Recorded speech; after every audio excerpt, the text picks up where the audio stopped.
Empathy is not always gentle. Sometimes it's a storm. It's the strange, sudden shift in your own mood.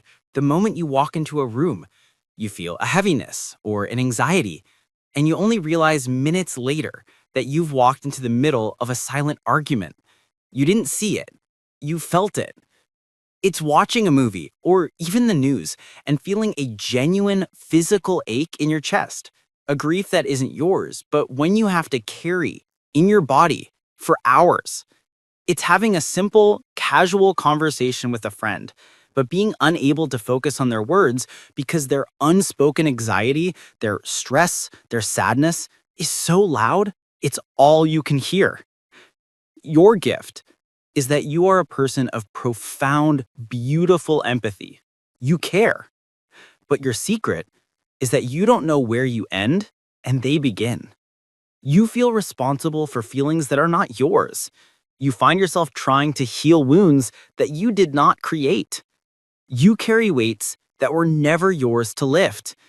And you are carrying all of it all the time in silence. And if you are this person, you are also carrying another secret, a secret that you barely dare to admit even to yourself. You're exhausted, not just tired, not just need a good night's sleep exhausted. You are soul tired. You are drained, hollowed out, and you're starting to feel something you've never felt before. You're starting to feel angry. You're starting to feel bitter. You're starting to not care. And that feeling, that sudden, shocking, cold numbness scares you more than the exhaustion ever did. And we are here to give you permission to finally rest. It starts always with your gift, because your empathy is a gift. It is a superpower. You are not an emotional wall like some people. You are an emotional sponge. You walk into a room and you don't just see the energy, you absorb it. You absorb your partner's stress from work. You absorb your friend's anxiety about the relationship. You absorb the unspoken sadness of your parents. You even absorb the frantic, chaotic anger of the news of strangers on the internet. You absorb and absorb and absorb. And in the beginning, this feels like your purpose. You are a filter for the world. You take in the dirty, chaotic water of other people's pain and you filter it. You give back clean, calm, reassuring energy. You make things better. You learned probably very early that this was your value. You learned that your worth was tied to your kindness. You learned that good meant selfless. You learned that love meant sacrifice. To be a good child, you had to be the easy one, the one who didn't have needs. To be a good friend, you had to be the available one, the one who always picks up the phone. And so you built an entire identity around this. You are not just a person who is kind. You are kindness. You are the caregiver. You are the helper. But here is the truth that no one ever told you. A sponge has a limit. A sponge was not designed to hold all the water forever. A sponge must be wrung out. And what happens when you have absorbed more than you can hold? What happens when you are so full of everyone else's pain and stress and sorrow that there is no room left for you? This is the burnout. And it shows up in 3 secret stages. The first stage is the physical toll. Your body has been keeping score. All that unexpressed, absorbed emotion has to go somewhere. And so it goes into you. It's the dull throb behind your eyes at the end of a long day of listening. It's the jaw you've been clenching so hard you wake up with a headache.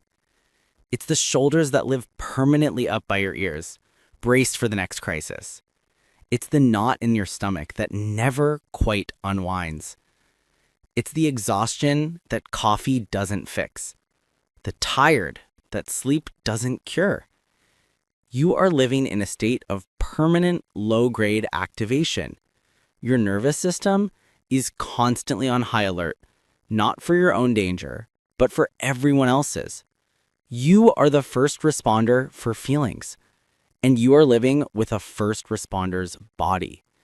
You are treating the world's stress as if it is your own survival threat, and your body, which is loyal and true, is simply trying to keep up. It is screaming at you in the only language it has, the language of pain and tightness and exhaustion. It is screaming, please, I cannot hold anymore. The second stage of burnout is the great imbalance. This is the emotional cost. This is the moment you realize your relationships are no longer a connection. They are a transaction. You have become the amateur therapist for every single person in your life. Your phone is not a tool for connection. It is a portal for emotional dumping. A text message doesn't feel like a friend. It feels like an assignment. You know the dynamic. The friend who calls and talks at you for an hour. They vent, they rage, they cry, they process their entire life while you make small reassuring sounds. Oh, wow, that's terrible. You're so right. You are a human void for them to pour their negativity into. And at the end of the call, they feel amazing. They say, thank you so much. I feel so much better. You're the best listener. And you hang up and you feel poisoned. You feel drained, used. And then comes the second wave, the guilt. You feel guilty for feeling used. You think, what kind of a friend am I? I should just be happy to help. You berate yourself for not being more selfless. And you realize no one ever asks about you. And when they do, when they say, how are you? You know they don't mean it. You know they are just taking a breath before their next monologue. So you have learned to lie. How are you? Oh, I'm good. Busy, but good. Anyway, what's new with you? You lie to protect them. You lie so you don't have to be a burden. You lie because you have learned through painful experience that your depth makes other people uncomfortable. They are used to you holding them. They are not equipped to hold you. This is the one-way street of empathy, and it is the loneliest road in the world. And this loneliness, this exhaustion, this imbalance, it leads to the third and most hidden stage, the stage we are so ashamed of. The third stage of burnout is the great sin of resentment. For a person who has built their entire identity on being kind, this is the most terrifying, disorienting feeling in the world. It's that flash of pure, white-hot anger when your phone rings. It's the bitter, cynical thought when someone starts a sentence with, "Can I just vent for a second?" It's the urge to just scream, "What about me?" And then you are flooded with shame. What is wrong with me? Why am I so angry? I'm a monster. You are not a monster. You are a human being who has ignored their own needs for far too long. Your resentment is not a moral failing. Your resentment is a message. It is the last desperate flare from a part of you that is drowning. It is your own abandoned self finally screaming, I am here too. I matter too. Resentment is the anger of a boundary that was never set. It is the grief of a no that was never said. And when you ignore that anger, when you push it down and cover it with more guilt and more forced kindness, you arrive at the final stage. The true hidden burnout. Numbness. This is the day you wake up and you don't feel anger. You don't feel kindness. You don't feel anything. Your friend is crying and you feel nothing. You just wish they would stop. Your partner is celebrating and you feel nothing. You just want to be alone. This is the moment the sponge is not just full. It is petrified. It is hard. This is not an absence of feeling. This is compassion fatigue. It is a profound psychological self-defense. Your system has finally shut down. It is the check engine light you ignored until the engine just seized. The world turns from color to gray, and you are left a ghost in your own life.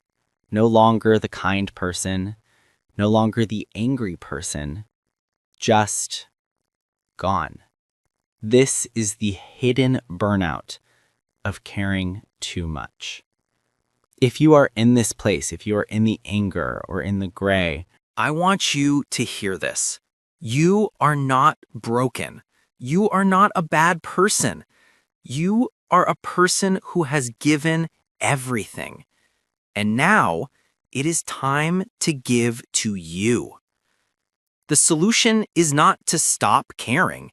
That is not who you are. The solution is to learn to include yourself in the circle of your own care. The solution is a word that probably makes you deeply uncomfortable.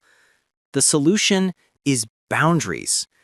And I know for a person who cares this much, boundary sounds like a dirty word. It sounds like a wall. It sounds like rejection. It sounds mean. We need to reframe this. A boundary is not a wall you build to punish people. A boundary is a filter you build to protect your peace. A boundary is not a rejection of them. It is an invitation for them to meet you as an equal. A boundary is not you saying, I don't care about you. A boundary is you saying, I care about myself too. A boundary is learning the most loving and most difficult sentences in the world. I am not available for this right now. I don't have the emotional capacity to hold this for you. I can listen for 10 minutes, but then I need to go. I love you, and no. No is not an act of aggression. No is an act of self-preservation. It is the sound of you finally choosing you.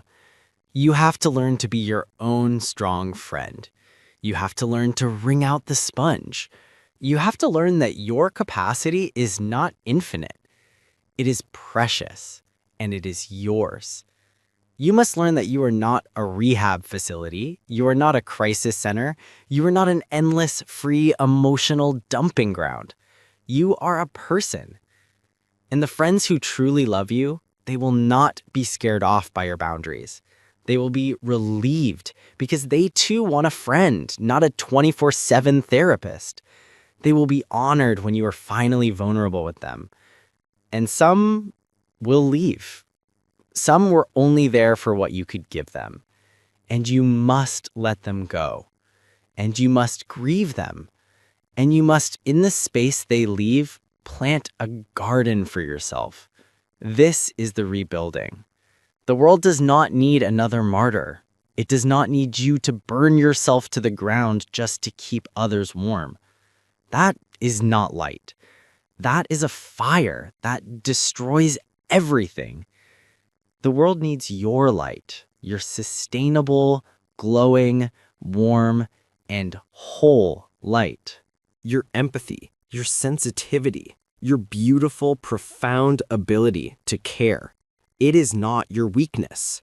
It is not your curse. It is your superpower. And the greatest act of love, the greatest act of kindness you will ever perform is to learn to use that superpower on yourself. You are allowed to rest. You are allowed to say no. You are allowed to be okay even when someone else is not. You are allowed to care for you. Thank you for being here.